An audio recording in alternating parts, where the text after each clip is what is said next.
Hello, in this video I'm gonna walk you through the financial model Excel template.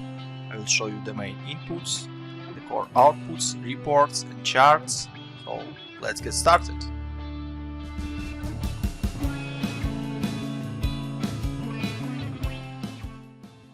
On the dashboard you can set up your core inputs or drivers and see the core financials and core charts related to the model. So let's start the model setup from the launch date.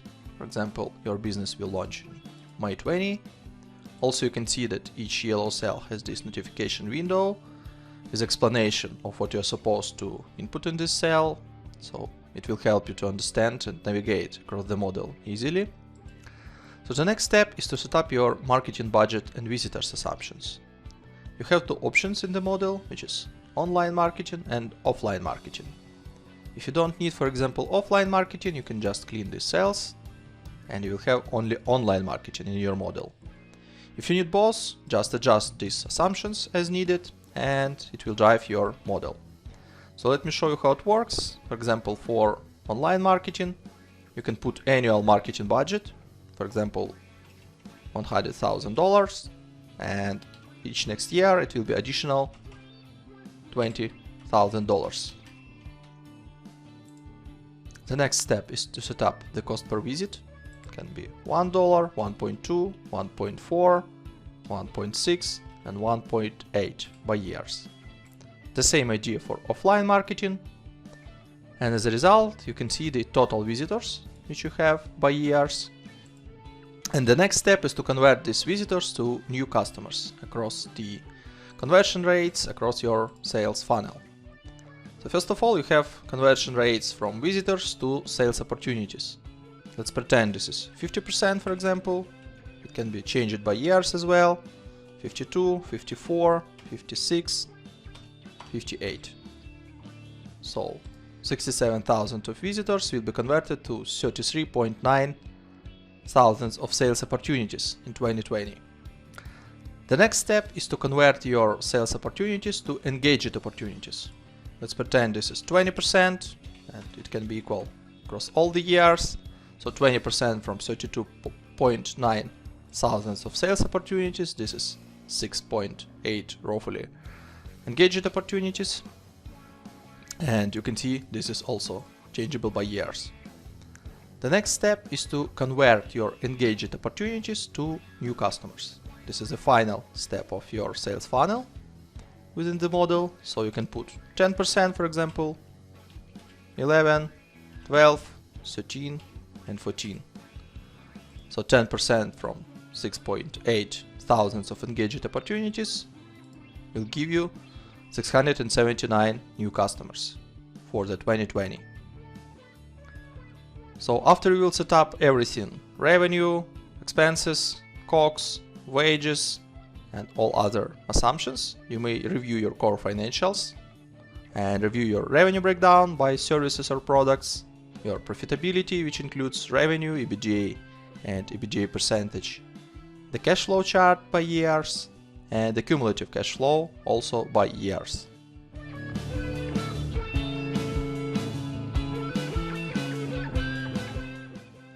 On the financial charts tab, you may see your main financial KPIs on the two sets of charts, which is the breakdown of 2 years by months and the breakdown of 5 years by months. So on the top, you may see the EBIT amount. The next set of charts will show you the revenue breakdown by products. The next, operating cash flow broken down by cash inflow and cash outflow. The next set of charts will show you the cash balance by months for the 2 years and for the 5 years.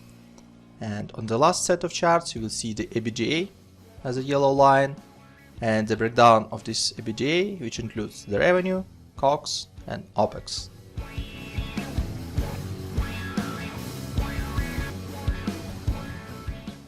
On the operational charts tab, you may see the new customers breakdown by months and active customers broken down by months, and also broken down by services or products.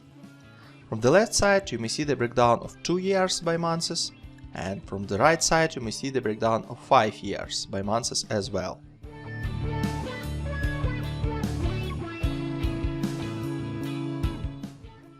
the income statement tab, you may see your main components of your profit and loss, which is total revenue, total cost of goods sold, gross margin, total variable expenses, total admin salaries and wages, total fixed expenses, EBITDA, depreciation and amortization, EBIT, interest expense, net profit before tax, your corporate tax, and as a result, net profit after tax.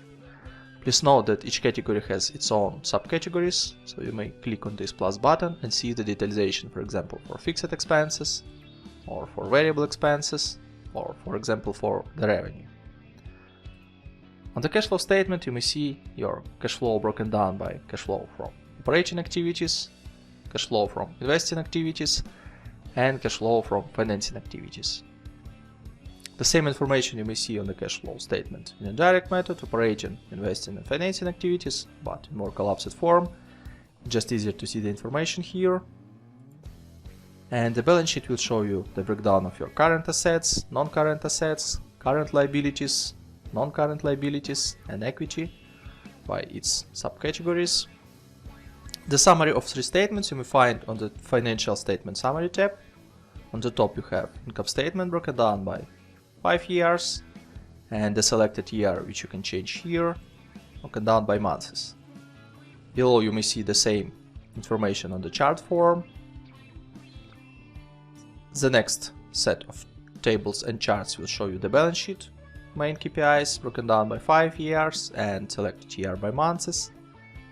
And the last part will show you the cash flow statement breakdown for the 5 years and for 12 months for the selected year, as well as charts with the same information.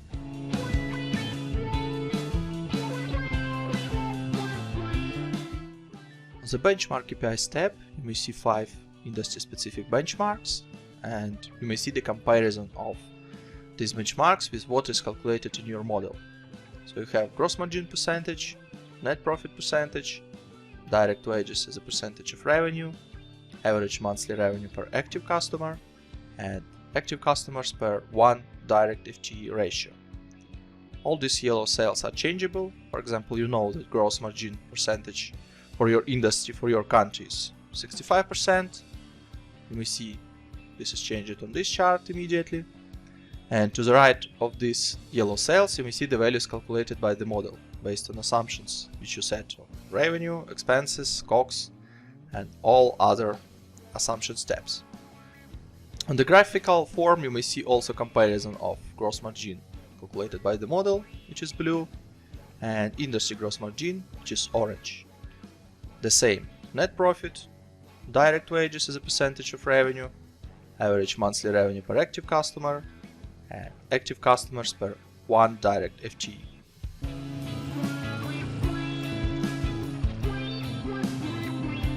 You may see the revenue summary for the main revenue streams, broken down by years as an absolute values and as a percentage breakdown. The same information is reported in here on the charts. Also, you are able to select specific year and to see the monthly run rate and revenue depth for these revenue streams. On the bottom of top revenue report, you may see the revenue bridge, and you may see the total revenue for the starting year and for the ending year, which you may play using these setups, and you may see the factors of growth of this revenue broken down by revenue streams.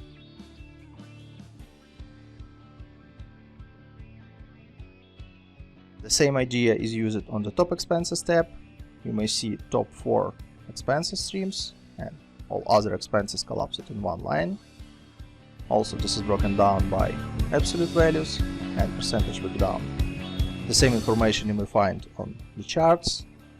Also expenses depths, monthly run rate, visibility to change the year, and expenses bridge, these factors of expenses growth from one year to another year.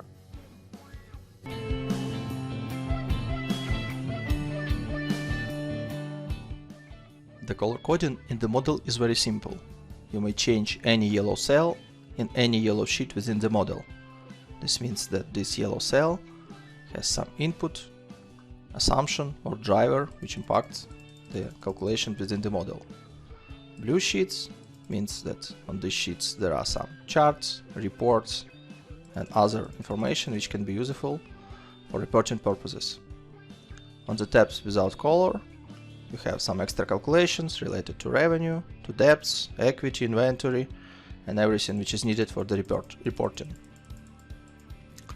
Additionally, you have Contents tab, which allow you to navigate across the model very simple. So you may click on any report and you can go back. It is broken down by reports, assumptions, statements, and setup. There is short explanation about what each tab does, but if you want to know more, you can go to How To and to see more detailed explanation of what each tab does and what inputs you may find on this sheet and what kind of outputs you may find on this sheet as well. Any header of this section is also clickable. So you may click on, for example, Book Assets, and you go directly to this tab.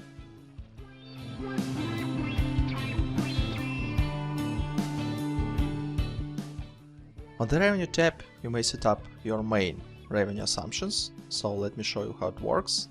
First of all, you can set up to 5 services or offerings or product names which you have in your agency. For example, offering 1, etc. You can adjust and set any name which you need. If you really need just 3 services, you can clean assumptions for 4th and 5th, and you will have only 3. If you need all of them, you can adjust the names and assumptions, and you will have 5 offerings. The next step is to set up starting number of customers. So if you are not 100% startup and if you have some active customers at the start of the year, you can just put some numbers, for example 50, 60, 70, or whatever amount you have. If you do not have any active customers, you can just clean this section and you will start from 0 active customers. The next step is to set up your new customers allocation by years. So you can just adjust these numbers: 10, 15, 20%. On the bottom you have the total. Total should be 100%. So you need to adjust, for example, 15 here, 15 here, and for example 20 here. So now you have 100% by years. And the next step is to set up your lifetime months. So each service can have its own lifetime. So for example, in service A, customer live in your company in average 6 months, for example. Service B 10, 12, 15, 18 months. Based on these numbers, you can see the active customers calculation by years and the total. And the next step is to set up your average monthly spend per active customer. For example, in your service or in your agencies, customer in services A in average will spend per month 15,000 for the first year, and each next year one additional $1,000. The same for other 4 services. And the final, you need to set up the fee you are going to charge them as a percentage of their monthly spend. For example, for services A, you're going to charge 2% of their monthly spend within your company. The same idea for the services B, C, D, and E. This is changeable by years as well, so you can set up 2.5, 3, 3.5, 4, and 4.5%.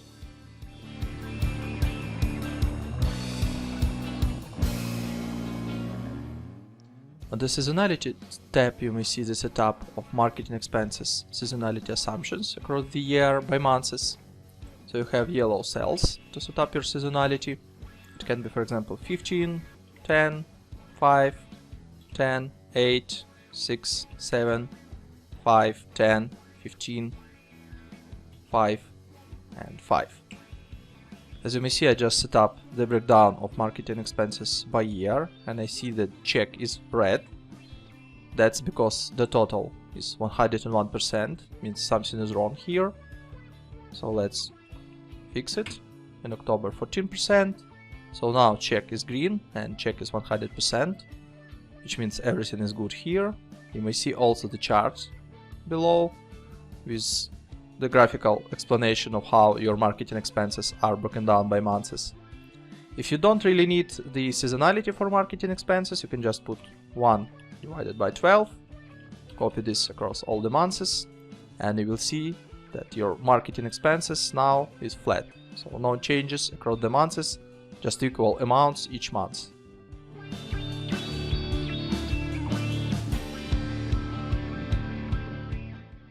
On the COGS tab, you may find 6 categories or components of your COGS. One of them is predefined, which is direct salaries and wages. I'll explain a bit later how to drive this on the direct wages tab. Other 5 categories are available, so you can change the names. I don't know, for example, hosting. So you can change the COGS assumptions, for example, 15% of revenue. And on the top, you may see the main driver of calculation for the COGS, which is total revenue by months. And here you may change the assumptions, which is a percentage of total revenue. Below you may see the categories and calculations of COGS components by months.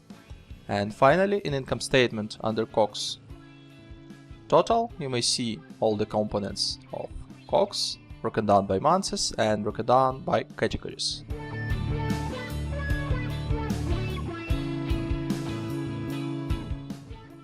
On the direct wages tab, you have 19 categories to set up your direct staff. It is also broken down by 3 subcategories or approaches of calculation, so let me show you how it works. So for the first 5 line items, you have parameter and basis. You can set, for example, 10. This means that this basis new services A customers.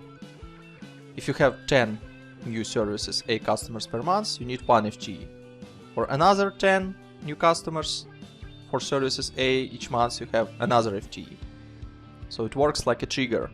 For each 10 new services customers, you need 1 FTE. It can be account executive or SDR or any other marketing person. So the next step is to set up the annual salary per 1 FTE. It can be $25,000, for example. To the right, you may see the calculation of how much direct employees for this category is needed by years. To the right, you may set up the annual salary rise for this headcounts, for example, 6, 5, 4, and 3% per year. Then you can set the monthly bonus if it's needed, for example, 10% per month, and the payroll tax rate, for example, 15. If you don't need it, you can clean this or both assumptions. Below you may see the calculation of annual salary. You base it on the annual base salary and annual salary rise per year. The next section you may see your calculation of direct staff numbers for each category by months, monthly base salaries for each category also by months, monthly bonus, and payroll taxes also for each category per month. The next 5 categories have different bases, which is active customers. So per each, for example, 50 active service A customers, you need 1 FTE for placeholder number 6. It can be treated like customer service or customer support. So you may set up also the annual salary, the annual salary rise, monthly bonus, tax rate. Idea is the same. And the final section, starting from placeholder 11 to placeholder 19, you can set just hire date, for example, starting from March. The fire date can be the end of the model. Again, manual salary, which can be 35,000 per 1 FTE. So the basis is manual. You need to set up count of headcount for this category, which can be 2, 4, 6, 8, and 10. The same idea. Annual salary rise, monthly bonus, tax rate, and below you may see the calculation. So as we started in March, we can see 2 headcount in March. So finally, in income statement, you can see the COGS, and under COGS you have direct salaries and wages categories, and this is a total of your direct salaries, direct headcount bonuses, and direct headcount payroll taxes.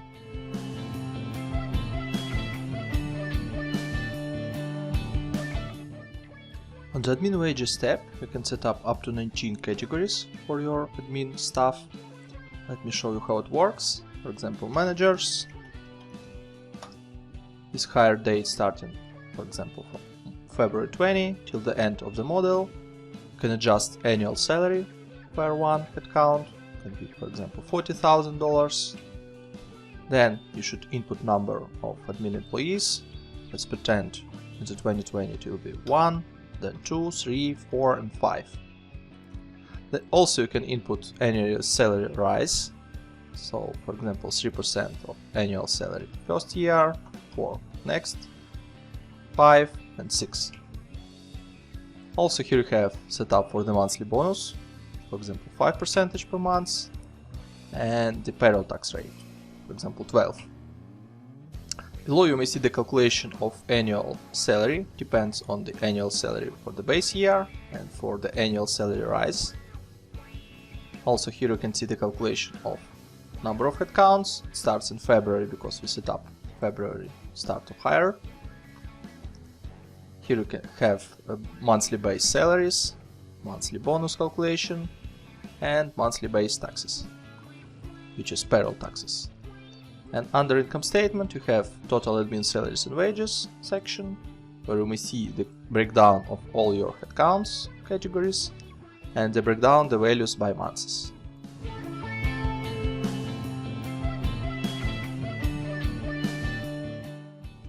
On the variable expenses tab, you can input your variable expenses as a percentage of total revenue. Let me show you how it works. For example, bank fees. And your bank fees is 2.5% of your revenue. So, in the same way as your revenue grows over time, you may see that bank fees will grow as a percentage of this total revenue. The same way you can input other variable expenses, like for example 5%, direct labor, like 15% of total revenue, and below you may see the calculation of these variable expenses by months. So these expenses will be connected to the income statement tab, section variable expenses, and you may see these line items by months and broken down by expenses types.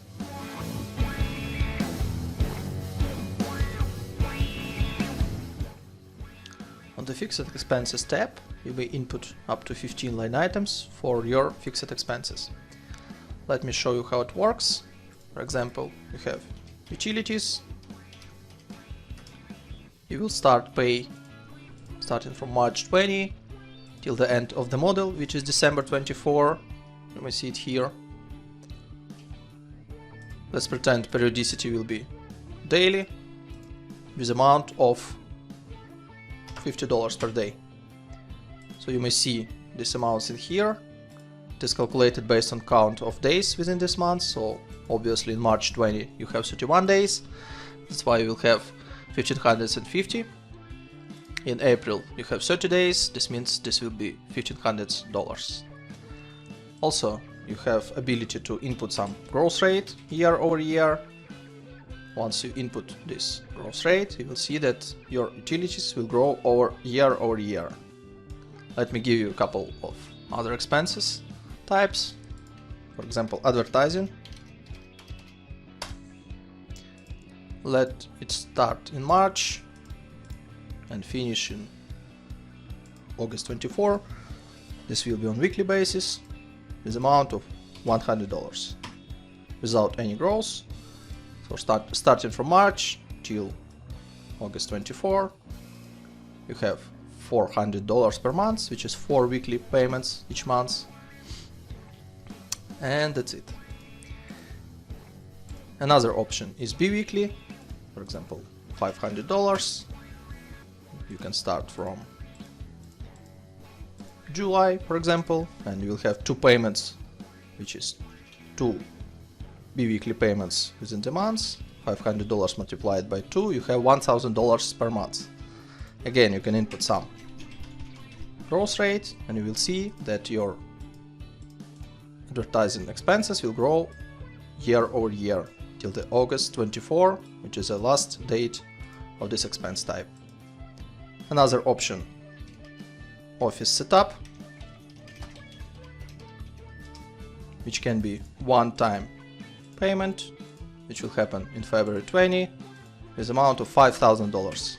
Obviously you should not input any gross rates because this is just one-time fee, and you may see that office setup will happen in February 20 with this amount. Another option, insurance, let it be start from January 20 till the end of the model, and it can happen monthly with $1,000 per month, with 5% of gross first year, 3% of gross second year, 2% of gross third, and 1% year number 4. So you may see this calculation here. Starting from January 21, it will grow for 5%, which is $50. And starting from January 22, it will grow for 3%, which is additionally $32.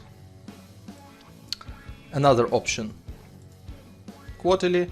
You may see that insurance will be paid $1,000 each quarter. You can start it, for example, from February, and this will be shifted to 1 month forward. Another option, semi-annually. In this case, you will have insurance payments once per half a year, again with a percentage of gross. And the last option is annual payments or yearly payments. You'll pay one time per 12 months, starting from February till December 24. For each expense type, you can use gross rate, and the calculation you may see in here. Also, in income statement, you may find total fixed expenses group. If you will ungroup this section, you can see these amounts broken down by months and by fixed expenses line items.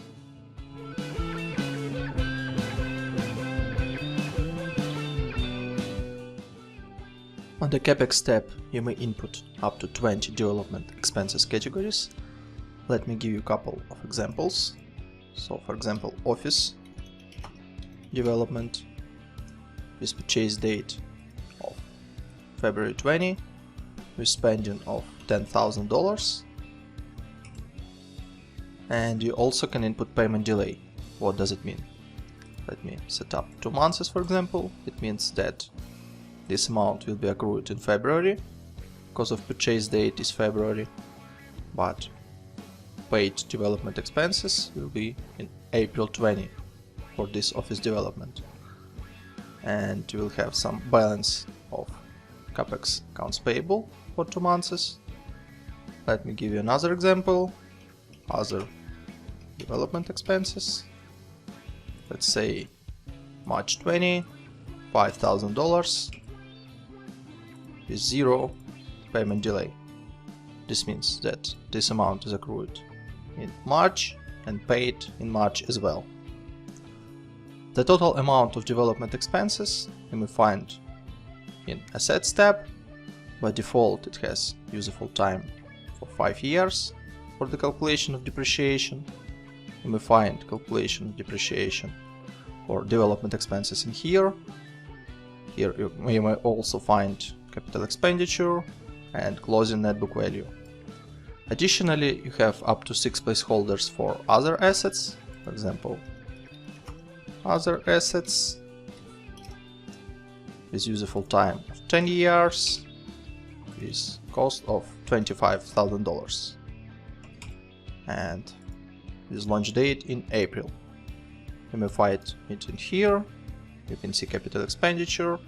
You may see book depreciation by months for these amounts, and you may see closing net book value. The total amount of depreciation you may find in income statement. On the cash flow, you may find cash flow from investing activities for these assets, and on the balance sheet you may find fixed assets amount under non-current assets and CAPEX prepayment and CAPEX payables as well.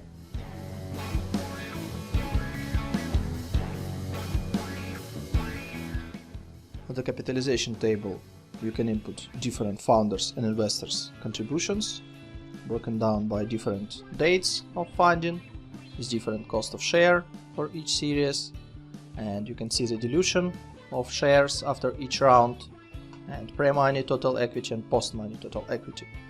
Let's pretend that we have two founders, founder 1, founder 2. So total amount of shares for founder 1 can be 10,000, for founder number 2 20,000. Let's imagine that cost of share will be $2 and the date of founding is February.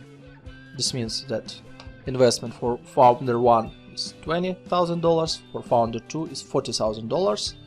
In total they invest $60,000, which you may see here. The dilution is 33 to 67% of shares. So let's pretend that for Series A we have one investor and the date of issuance is May. Cost per share is $5 per share and number of shares is 1,000. So total amount of investment will be $5,000.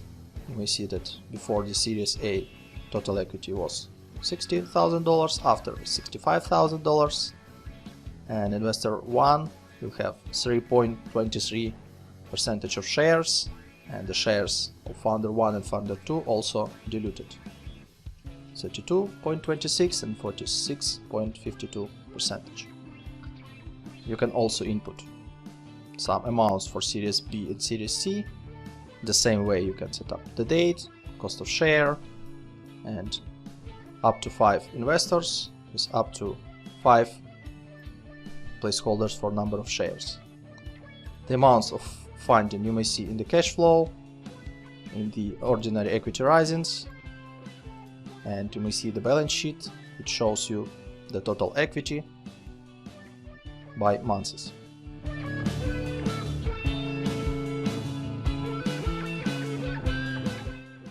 Also on the top of the dashboard you have debt assumptions. Let me show you how it works. So for each debt you are able to select the debt type.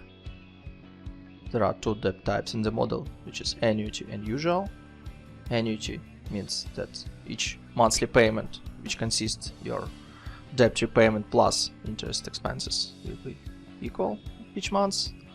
In case if you will select usual, your main debt repayments will be equal parts and interest will be just interest on the debt's closing balance. Let me give you an example how it works. So you may input some amount of the debt, the launch date, term will be 60 months, and interest can be 5%. You may also input the grant, which is just simple amount, which is paid in some specific months, and that's it. No repayments, no terms in terms of interest. So all the calculations of the debt you may see on the capital tab. Calculations for debt number 1, debt number 2, debt number 3, total debts with grants. These calculations impacts income statement, interest expenses, the cash flow, interest paid, debt drawdowns, debt repayments, and on the balance sheet you have the debt closing balance.